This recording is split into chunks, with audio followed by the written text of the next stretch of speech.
এই খোকা বাবুরা চলে আসো, দেখো তো কত কি অবস্থাটা। হ্যাঁ, ও একাই খাবে, ও কাউকে খাতে দিবে না, চিন্তা করছেন?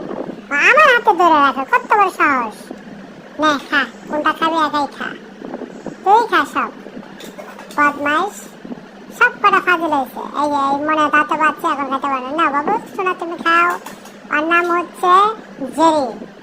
হ্যাঁ, পাশেরটার নাম হচ্ছে ডায়মন্ড, তার পাশেরটার নাম হচ্ছে টম, আর ওই পাশের লালটার নাম হচ্ছে লাড্ডু। পাশে রয়েছে তার মা মাও।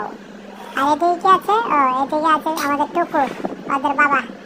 আচ্ছা ঠিক আছে, শোনো মনেরা, তোমরা সবাই খেয়ে নাও। আই নাও, তুমি নাও একটু, তারপরে তুমি খাও একটু, না ভাগ করে নাও। তুমি একটু খাও, তুমি একটু খাও। হ্যাঁ, কেমন মজা করে খাও। Wow wow wow wow. এদেরকে দিলাম কি ভাতের সাথে কলিজা মাখিয়ে দিলাম, সেই জন্য ওরা এভাবে মজা করে খাচ্ছে। ওদেরকে রাতের বেলা মাঝে মাঝে ভাত দেই, দুপুর বেলা শুধু চিকেন।